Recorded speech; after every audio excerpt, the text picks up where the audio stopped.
The alarm bells rang through Proxima Station like a death song. Red lights flashed in every corridor, and the air itself seemed to buzz with fear. Commander Jake Harrison walked through the chaos with steady steps, his worn military boots clicking against the metal floor. Other beings rushed past him in panic, but Jake moved like he had all the time in the world. He had seen this kind of fear before. Back on Earth during the Martian colony wars, he had watched entire cities empty when the enemy ships appeared in the sky. Fear was nothing new to humans. They had learned to work with it, around it, and sometimes even because of it. The door to the Coalition Command Center slid open with a soft hiss. Inside, the room was dark except for the glow of tactical displays. Dozens of alien species stood around a massive holographic map that showed their current problem in painful detail. Jake recognized most of the faces. Admiral Seth of the Valorian. Republic stood near the center, his snake-like head swaying as he studied the data. His green scales caught the light from the displays, making him look even more worried than usual. General Crix of the Hegemony was there too, her crystal body chiming softly with stress. When her people got nervous, they made sounds like wind chimes in a storm. Right now, she sounded like a hurricane was coming. "Commander Harrison," Admiral Seth called out when he spotted Jake. His forked tongue flicked out to taste the air, a nervous habit Jake had noticed in their previous meetings. "Thank you for coming so quickly." Jake nodded and walked to the center of the room. The holographic display showed a massive asteroid floating in space. But this was no ordinary rock. The thing was covered in twisted metal and pulsing organic material, like someone had built a city on a mountain and then let it grow wild. Lights moved across its surface in patterns that hurt to look at directly. "This is Kepler 442, General," Crick said, her voice making tiny bell sounds with each word. "The Zephyrian Hive has built their fortress here." Jake studied the display. The asteroid was huge, maybe 50 kilometers across. The fortress covered most of its surface, and he could see weapons everywhere. Massive cannons pointed in all directions, and smaller gun turrets moved constantly, scanning for threats. Energy shields shimmered around the whole thing like soap bubbles made of lightning. "How many of them are in there?" Jake asked. "Our best guess is 10,000 warriors, Admiral," Seth replied. "Maybe more. The hive breeds fast when they find a good place to nest." Jake walked around the display, looking at it from different angles. The fortress sat right in the middle of the Kepler asteroid field, surrounded by thousands of smaller rocks. Some of those rocks were moving too, and Jake realized they were not rocks at all. "Fighter ships," he said, pointing at the moving objects. "Yes," General Crix chimed sadly. "At least 300 of them patrol the area. They work together like a swarm of angry bees." "And this is the only way through to the core worlds?" Admiral Seth nodded his serpentine head. "The hyperspace route goes right through the system. There is no other path that our ships can take without adding months to the journey. The Hive knows this. They chose this location very carefully." Jake continued to study the tactical display. 3 worlds appeared on the far side of the asteroid field, each one marked with population numbers that made him whistle softly. Billions of people lived on those planets. If the Hive completed whatever they were planning, all those people would be in serious trouble. "What exactly are they doing in there?" Jake asked. "Spawning," General Crix said, and her chimes turned into something that sounded like breaking glass. "Every few thousand years, the Hive goes through a breeding cycle. They find a good location, build a fortress, and then produce millions of new warriors. When they are done, they spread out across the galaxy like a plague." "How long do we have?" 72 hours, Admiral Seth replied. "After that, the new warriors will be ready to leave the nest. They will attack the core worlds first, then spread from there." Jake nodded and continued walking around the display. He could see why the other coalition species were scared. The fortress looked like something from a nightmare. Every angle was covered by weapons. The shields looked strong enough to stop a fleet, and the asteroid field would make it almost impossible for large ships to get close. "So what is the plan?" he asked. The room went quiet. Jake looked around and saw that all the aliens were staring at him with expressions he had learned to recognize. It was the look they got when they had to ask humans to do something dangerous. "We have run every simulation possible," Admiral Seth said slowly. "Every battle plan, every tactical approach, every strategic option. And they all show the same result," General Crix chimed softly. "Complete failure. Any assault force we send will be destroyed before they can reach the fortress." Jake stopped walking and looked directly at the Admiral.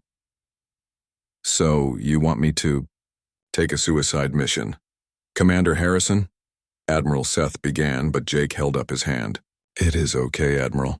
I have done suicide missions before. Just tell me straight. What are my chances?" General Crix made a sound like crystal breaking. 0.2% survival probability. We would be sending you and your team to certain death." Jake was quiet for a long moment, staring at the holographic fortress. Around him, the alien officials waited for his response. Some of them looked sad. Others looked guilty. But all of them looked desperate. They had run out of options, and now they were asking humans to solve their problem the way humans always did, by dying bravely. Finally, Jake smiled. It was not a big smile, just a small curve at the corner of his mouth, but it made several aliens step backward. "Suicide mission," Jake said thoughtfully. "For whom?" Admiral Seth blinked his large yellow eyes. "I do not understand the question, Commander." Jake turned to face the room full of worried aliens. His smile grew a little bigger. "You are assuming this is a suicide mission because your simulations show that anyone who attacks that fortress will die. But who said anything about attacking it?" The aliens looked at each other with confusion. General Crix chimed uncertainly. "Commander, the fortress must be destroyed. There is no other option." "Oh, it will be destroyed," Jake said, still smiling. "But you are thinking like warriors. You see a fortress, you think about how to fight it. Humans see problems differently." He walked back to the tactical display and pointed at the asteroid. "You see an impregnable fortress. I see a very expensive piece of equipment that someone built in a very inconvenient location. The question is not how to destroy it. The question is how to make it destroy itself." Admiral Seth's tongue flicked out rapidly, tasting the air like he was trying to understand something that made no sense. "Commander Harrison, with respect, our tactical computers have analyzed every possible approach. The mathematics are clear." Jake laughed, and the sound made half the aliens in the room flinch. Human laughter always seemed to make other species nervous. "Admiral, your computers are very smart, but they think like you do. They see a military problem and look for a military solution." Jake tapped the side of his head. "Human brains work differently. We do not fight impossible battles. We make impossible battles possible."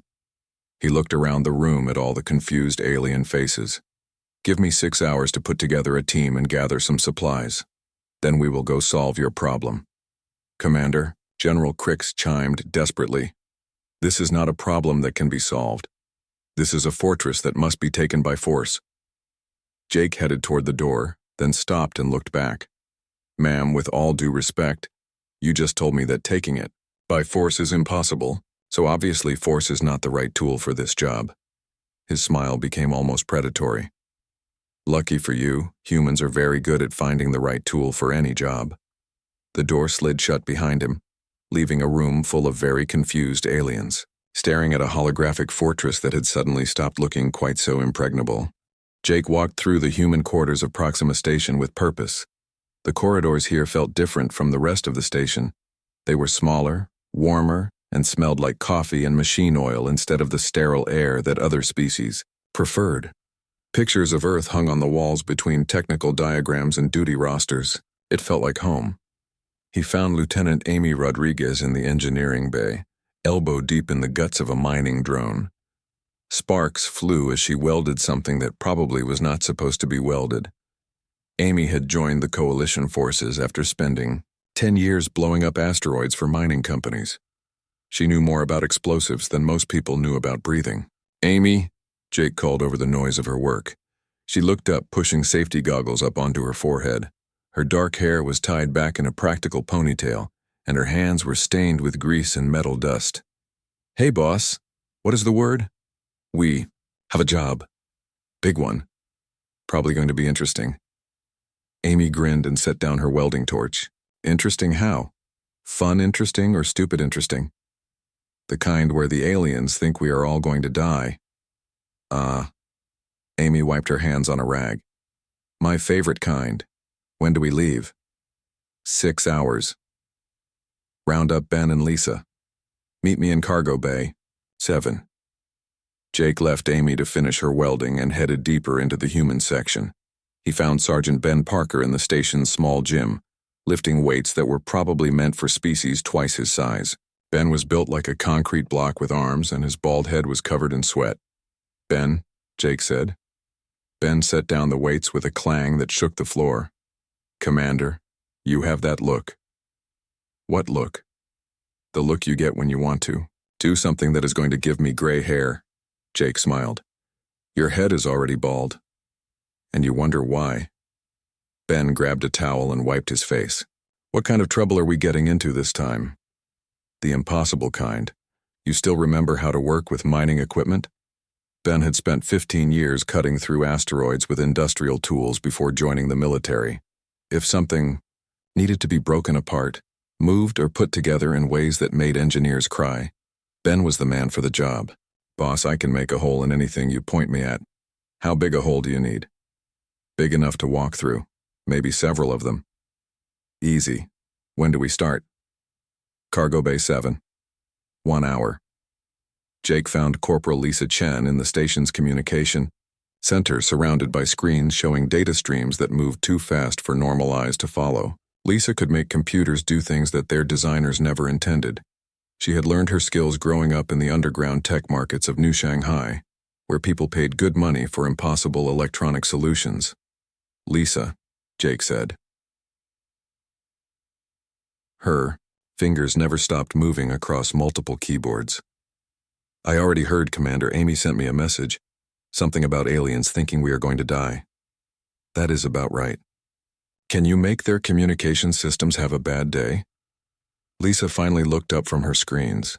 Her eyes were bright with the kind of excitement that technical people got when someone asked them to break things in creative ways. How bad a day are we talking about? The kind where they forget how to talk to each other. Oh, that is easy. Their systems are actually pretty simple once you understand how they work. Most alien tech is designed for beings who think in straight lines. They do not expect chaos. Good. Cargo Bay 7. Bring your best toys. Jake's last stop was the pilot ready room, where he found Private Danny Foster practicing flight simulations. Danny was young, maybe 22, but he flew spacecraft like other people walked. He had grown up piloting supply runs through asteroid fields for his family's shipping business. Danny, Jake said. The young man looked up from his simulation console. Commander Harrison, I heard we might have a mission coming up. We do. How do you feel about flying through very tight spaces while people shoot at us? Danny's face lit up with the kind of smile that made older pilots nervous. Sounds like Tuesday, sir. What kind of ship are we taking? Something small, fast, and probably going to get beat up pretty bad. My favorite kind. 1 hour later, the team gathered in Cargo Bay 7. Jake looked at his people and felt the familiar satisfaction of working with competent professionals. Amy was checking her equipment bags, making sure she had everything needed to make things explode in interesting ways. Ben was examining the cargo containers, probably calculating how much weight they could carry. Lisa had brought several cases of electronic equipment that looked like someone had built computers out of spare parts. Danny was studying star charts on a portable display. Okay, people, Jake said. Here is the situation. The Zephyrian Hive has built a fortress on an asteroid that is blocking our only route to 3 core worlds. 10,000 warriors, energy shields, automated defenses, and about 300 fighter craft patrolling the area. Amy whistled softly. That does sound interesting. The Coalition has run every simulation they can think of. Every attack plan shows complete failure. They have officially labeled this a suicide mission. Ben grunted. So, Tuesday for us. Right. But here is the thing. They are thinking like military planners. They see a fortress. They think about how to attack it. We are going to approach this differently. Jake activated a holographic display showing the Zephyrian fortress. His team studied it with professional interest. The fortress is strong, Jake continued, but it is also complicated. Lots of systems, lots of moving parts, lots of ways for things to go wrong if you know which buttons to push. Lisa nodded, understanding immediately. You want us to make it break itself. Exactly. Amy, what do you see when you look at those shield generators? Amy studied the display for a moment. Distributed power system. Each generator supports the others. If you could cause a cascade failure, it would be like pulling one card from the bottom of a house of cards, Jake finished. Ben, what about those defensive systems? Ben squinted at the fortress design. Automated turrets, but they need targeting data from central control. Cut the data feeds, and they become very expensive paperweights. And Lisa, what about their communications? Lisa was already grinning. Hive mind. Species rely on constant communication between all members. Disrupt that signal and they stop working as a team. They might even start fighting each other. Danny looked up from his star charts. So we are not going to fight our way in. We are going to sneak in and make them fight themselves. Now you are getting it, Jake said. The coalition thinks this is impossible because they are trying to win a battle. We are not going to fight a battle at all. We are going to solve a problem. Amy was already making notes on her equipment list. I am going to need some unusual supplies, boss. Mining charges, industrial adhesives, maybe some kitchen chemicals from the station cafeteria. Ben nodded. I can get us cutting tools, structural, scanners, and probably some heavy lifting equipment. Lisa was typing rapidly on her portable computer. I need access to the station's communication array for about an hour. Also, do we have any spare parts for building signal amplifiers? Danny studied the asteroid field layout. For the approach, I recommend we use one of the mining shuttles. They are built to handle rough conditions and they look innocent. Jake smiled as he watched his team turn an impossible military operation into a technical problem with technical solutions. This was why humans were dangerous. Other species saw warfare and thought about honor, glory, and tactics. Humans saw warfare and thought about plumbing, electronics, and structural engineering. All right, people, you have 4 hours to gather your supplies and modify our ride. Amy, see what you can do about making us look like we have been in an accident. Ben, I want that shuttle to look like space debris by the time you are done with it. Lisa, start working on their communication frequencies. Danny, plot us a course through the asteroid field that avoids their patrols. As his team scattered to begin their preparations, Jake remained in the cargo bay, studying the holographic fortress. Somewhere in the station, coalition leaders were probably still trying to figure out military solutions to their problem. They were thinking about battleships, attack formations, and acceptable casualty rates. Jake was thinking about feedback loops, structural weak points, and the fact that the more complicated something was, the more ways it could break.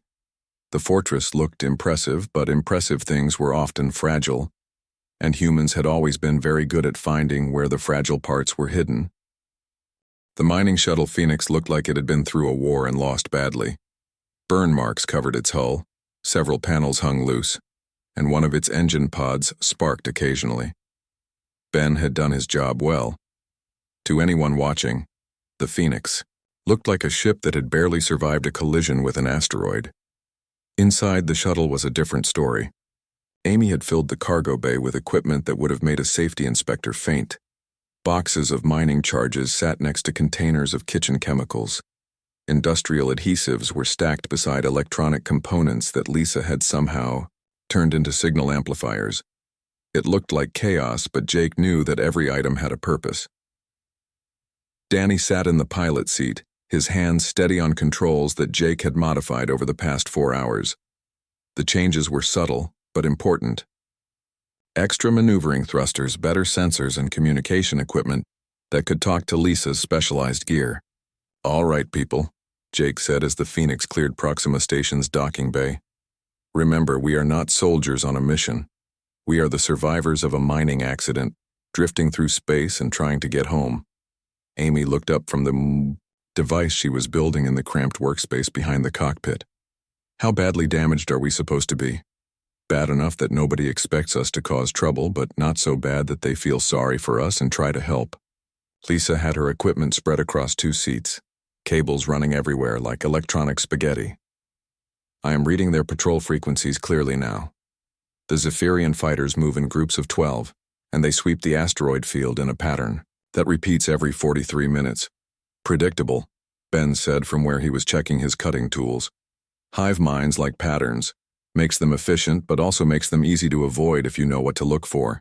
Danny guided the Phoenix into the Kepler asteroid field, weaving between rocks the size of buildings. His experience as a commercial pilot showed in the way he used the asteroid's gravity to save fuel and hide their heat signature. First patrol. Group coming around the big rock at 2 o'clock, he reported.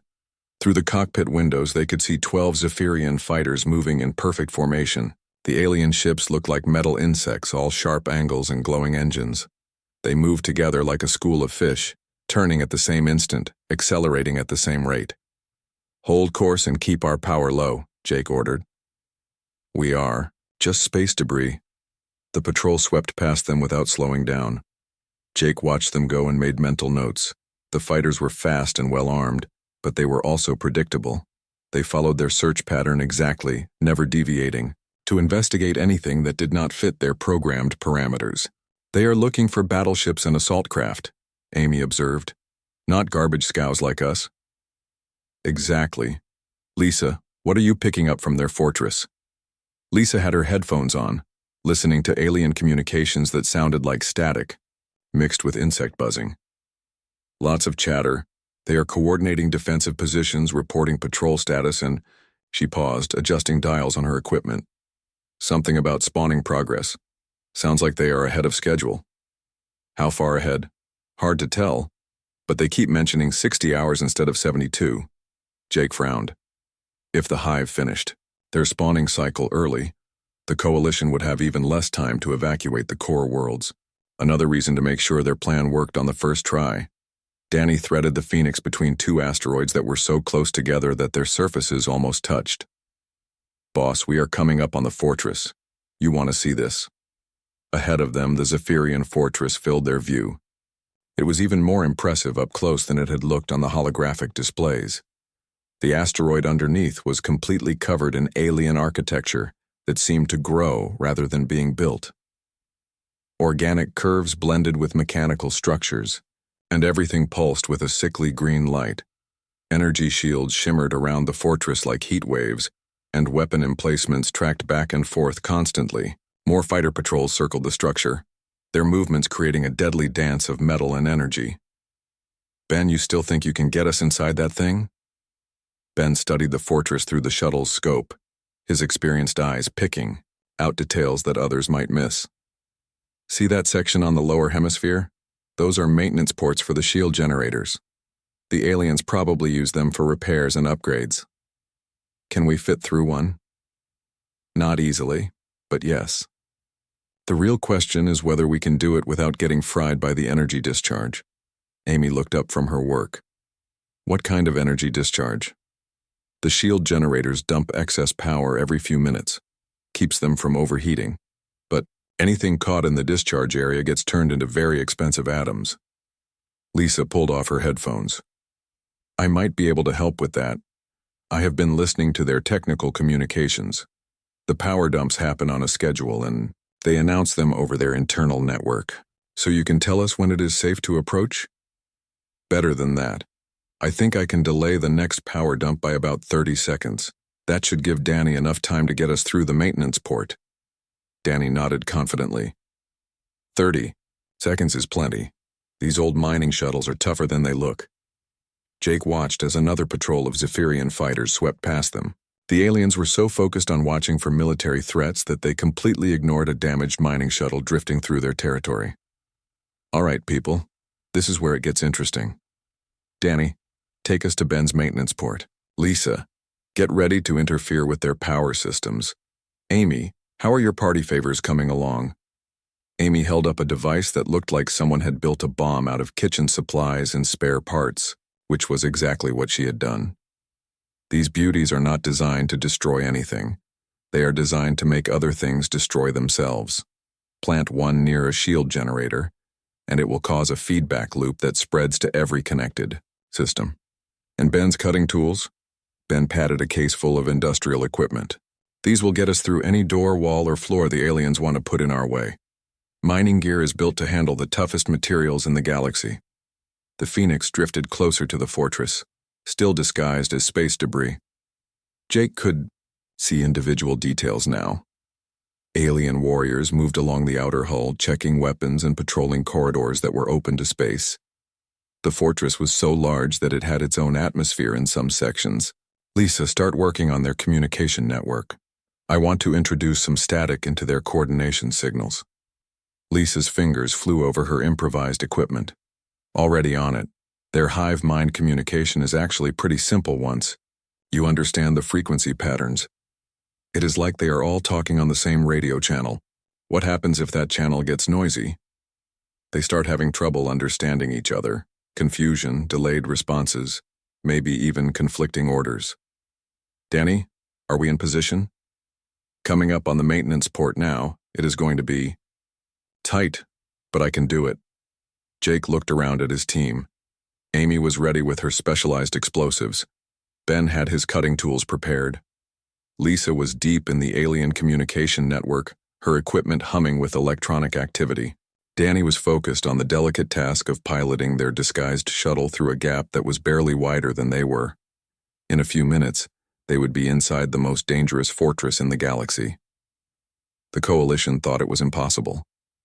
The aliens thought they were safe, but Jake knew something that neither of them understood. Humans did not see impossible fortresses. They saw complicated machines with lots of parts that could break in interesting ways. 30 seconds until power dump, Lisa announced. Ready when you are, boss, Amy said.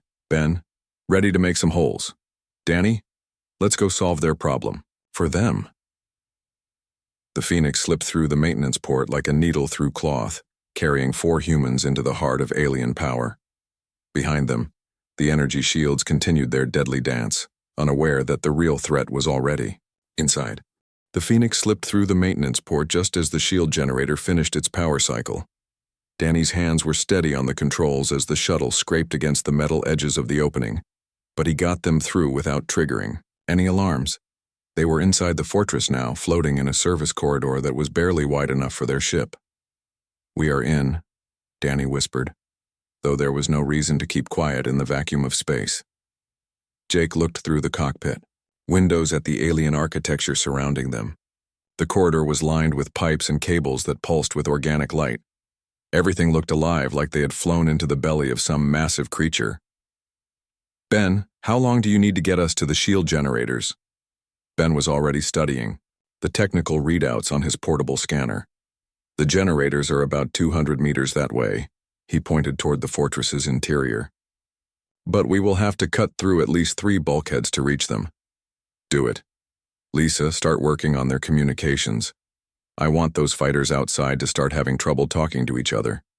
Lisa had her equipment connected to the fortress's internal communication network through a cable she had spliced into one of the alien data conduits. Her screen showed waves of information flowing back and forth between thousands of Zephyrian warriors. Their hive mind network is actually beautiful, she said, watching the data streams. Every individual is connected to every other individual. Perfect coordination, perfect efficiency. Sounds boring, Amy said as she checked her improvised devices. Perfect things break in interesting ways when you introduce a little chaos. Lisa smiled and began typing commands into her equipment. Let's see what happens when I add some random noise to their network. On her screen, the smooth data flows began to develop static. Small interruptions at first, like hiccups in a conversation. But Lisa gradually increased the interference and the hiccups became longer pauses. Ben had moved to the Phoenix's airlock with his cutting tools. The industrial laser he carried could slice through ship hulls, and alien fortress walls were not much different. First bulkhead coming up, he reported. This should take about 5 minutes. While Ben worked, Amy began unpacking her special devices. Each one looked different, but they all had the same basic purpose. They were designed to find the weak points in complex systems and make those weak points fail in exactly the right way. These babies work on a simple principle. Amy explained as she assembled one of her creations. Every system has a resonance, frequency. Find the right frequency, and you can make the system shake itself apart. Will that work on alien technology? Jake asked. Physics is physics, boss. Does not matter if the aliens built it or we did. Everything has a frequency that makes it unhappy. Ben's laser finished cutting through the first bulkhead, and they moved deeper into the fortress. The corridors here were larger, designed for the alien warriors to move through quickly. Strange symbols covered the walls, and the air itself seemed to hum with energy. Second bulkhead, Ben announced, starting his laser again. Lisa was having more success with the alien communications than she had expected. Their network is designed for perfect conditions, she said. It has no error correction, no backup systems. When I introduce static, their whole coordination system starts to break down. Through the fortress walls, they could hear the sound of alien voices, but instead of the organized chatter of a military unit, it sounded confused and argumentative. They are starting to have trouble understanding each other, Lisa reported with satisfaction. Some of the warriors are receiving contradictory orders. Others are not receiving any orders at all. Amy finished assembling her first device and handed it to Jake. It looked like a metal box covered in blinking lights and random electronic components. Plant this anywhere near a shield generator, and it will start a cascade failure that spreads through their entire power grid. How big a cascade? Big enough to turn their shields into expensive fireworks. Ben cut through the second bulkhead and they moved closer to their target. The shield generators were massive cylindrical structures that stretched from floor to ceiling. Energy flowed through them in visible streams and the air around them crackled with electricity. There, Ben pointed to a maintenance panel on the side of the nearest generator. That access port leads directly to the power regulation system. Jake took Amy's device and approached the generator. The maintenance panel was covered in alien symbols, but Ben's tools made short work of the locking mechanism. Inside, Jake could see a maze of cables and control circuits. Where do I put it? Amy studied the generator's design through her scanner. See that junction box with all the thick cables running into it? That is the main power distribution node. Put my little friend right next to it. Jake carefully placed the device inside. The maintenance panel enclosed it. Nothing happened immediately, but Amy assured him that was normal. It needs about 10 minutes to analyze the system's resonance frequency, she explained. Then it will start making the generator very unhappy. They moved to the next generator, where Ben began cutting another access panel. Around them, the sounds of alien confusion were getting louder. Lisa's interference with their communications was spreading chaos throughout the fortress. The patrol ships outside are having trouble too, Lisa reported. They keep asking for orders, but the command center is too busy dealing with internal problems to give them clear directions. Through the fortress windows, Jake could see the Zephyrian fighters outside beginning to fly erratic patterns. Instead of their perfect formations, they were starting to spread out randomly, each pilot apparently receiving different instructions. Amy finished assembling her second device. This one was larger and more complex than the first. This is my special surprise, she said proudly. It is designed to overload their central power core. When all the shield generators start failing, the power has to go somewhere. This makes sure it goes to all the wrong places. Ben opened the second generator's maintenance panel and Amy installed her device. Then they moved to the third generator and the fourth. Each installation took about 5 minutes, and with each one, Amy's smile grew bigger. Boss, we need to be somewhere else when these things start working, she warned. The cascade failure is going to be spectacular, but not very safe for anyone. Nearby. How long do we have? Amy checked her timer. First device should activate in about 3 minutes. After that, things are going to get exciting very quickly. Lisa was monitoring the alien communications network, and what she saw there made her laugh out loud. They have no idea what is happening to them. The fortress commanders are sending contradictory orders to their own people. Some warriors are being told to secure the perimeter while others are being told to evacuate it. Any sign that they know we are here? None. They think all their problems are internal system failures. The beauty of a hive mind is that when the communication breaks down, they cannot think individually. They just get more and more confused. Ben had finished with the fourth generator and was packing up his tools. That should do it. When these things start failing, the whole fortress is going to lose power. Jake looked around at the alien machinery surrounding them. In a few minutes, all of this impressive technology would turn against itself. The fortress that the coalition thought was impregnable would become its own worst enemy. Time to go, Jake announced. Amy, how long before the fireworks start? Amy was already heading back toward the Phoenix.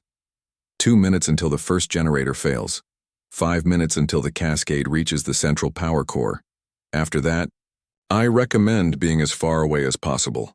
They ran back through the corridors they had cut open, past the alien symbols and pulsing energy conduits. Behind them, the first of Amy's devices began its work, sending carefully calculated vibrations through the shield generator's power system. The fortress had no idea that 4 humans had just turned its greatest strength into its greatest weakness. The first shield generator failed exactly when Amy said it would. From their position near the maintenance corridor, Jake and his team heard a deep rumbling sound that seemed to come from the walls themselves. The organic lights that ran through the fortress flickered, and then one entire section of the energy shields outside went dark. 1 down, 3 to go, Amy said with satisfaction. Danny had the Phoenix ready for immediate departure, but Jake wanted to see their plan work. Through the corridor windows, they could watch the fortress tear itself apart from the inside. The second generator failed 30 seconds later. This time the rumbling was louder, and sparks began shooting from control panels throughout their section of the fortress. The alien symbols on the walls flickered rapidly, as if the fortress was trying to send warning messages that no one could understand. Their power grid is cascading exactly like I calculated, Amy reported, watching readouts. On her portable scanner, each failure puts more load on the remaining generators, which makes them fail faster. Lisa was still monitoring the alien communications, and what she heard made her shake her head in amazement. They are completely confused now. Some warriors think they are under attack by invisible enemies. Others think their own equipment is rebelling against them. A few are even fighting each other because they received contradictory orders. The third generator failed with a sound like thunder. The lights in their corridor went out completely, leaving them in darkness except for the glow from their own equipment. Emergency lighting flickered on a moment later, but it was dim and unsteady. Time to go, Jake announced. Danny, get us out of here. The Phoenix backed out of the maintenance corridor just as the fourth and final shield generator failed. The cascade failure that Amy had designed spread through the fortress's power systems like a virus, turning every piece of advanced technology into a liability. As they cleared the fortress's outer hull, Jake got his first good look at what they had accomplished. The energy shields that had protected the fortress were completely gone. Massive explosions bloomed across the asteroid's surface as power conduits overloaded and weapon systems turned on each other. But the most impressive sight was the Zephyrian fighter fleet. Without clear communications from their command center, the individual pilots had started making their own decisions. Unfortunately, since they were used to thinking as part of a hive mind, their individual decision-making skills were terrible. Some fighters were attacking the fortress itself, apparently thinking it had been captured by enemies. Others were firing on each other, confused by the contradictory signals Lisa had introduced into their network. A few were just flying in circles, waiting for orders that would never come. Lisa, you broke their entire military, Danny said with admiration as he piloted the Phoenix away from the chaos. It was actually pretty easy, Lisa replied, still monitoring the alien communications. Their hive mind system has no backup protocols. When the primary network fails, they have no way to coordinate at all. They are like a computer without an operating system. Amy's special device in the central power core activated right on schedule. The explosion was visible even from their distance, a brilliant flash that lit up half the asteroid field. The fortress's main reactor, designed to power thousands of systems, suddenly found itself with nowhere to send that power except into the wrong places. Secondary explosions followed, each one bigger than the last. Weapon turrets exploded, sending debris flying in all directions. Atmospheric processors vented their contents into space, creating clouds of freezing gas that obscured huge sections of the fortress. Structural supports failed, causing entire sections of the alien architecture to collapse. "Ben, remind me never to make you angry," Jake said as they watched a 1,000-meter section of fortress break away from the main asteroid and tumble into space. Ben was studying the destruction through the Phoenix's scope. "I just cut a few holes. Amy did all the real work. I just gave their own systems a little push," Amy said modestly. "They did all the actual destroying themselves." The fortress was dying, but it was not dying quietly. Explosions continued to ripple across its surface as more systems failed. The alien architecture that had looked so organic and alive now twisted and writhed like something in pain. "Jake," Lisa said urgently, "I am picking up an emergency transmission from the fortress. They are trying to send a distress call to other hive fleets. Can you stop it?" "Already done. Their communication array just had a very unfortunate accident, involving a power surge." The Phoenix cleared the asteroid field and headed back toward Coalition space. Behind them, the Zephyrian fortress continued its spectacular self-destruction. What had been the galaxy's most dangerous military installation was now an expanding cloud of debris and confused alien fighters.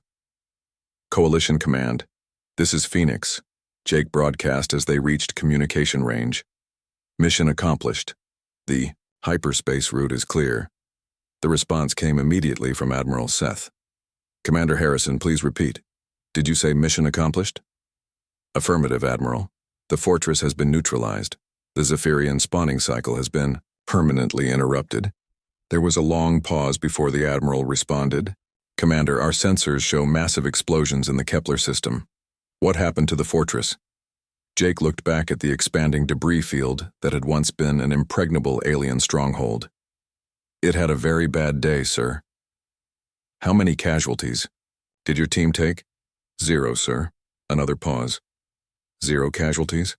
Commander, our computers calculated a 0.2% survival probability for this mission." "Your computers were calculating the probability of surviving a battle, Admiral. We did not fight a battle. We solved a problem." When the Phoenix docked at Proxima Station 6 hours later, Jake and his team found themselves facing a crowd of alien officials who seemed unable to believe what they were seeing. Admiral Seth's scales were almost white with shock. General Crix was chiming like a broken wind chime.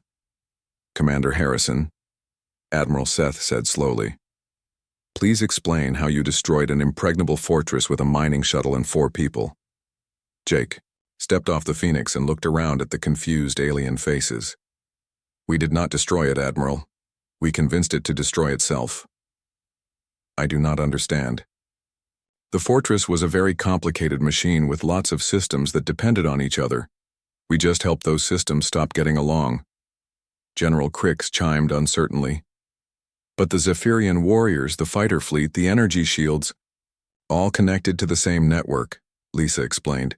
"Disrupt the network and everything stops working properly." Amy was unloading her remaining equipment from the Phoenix.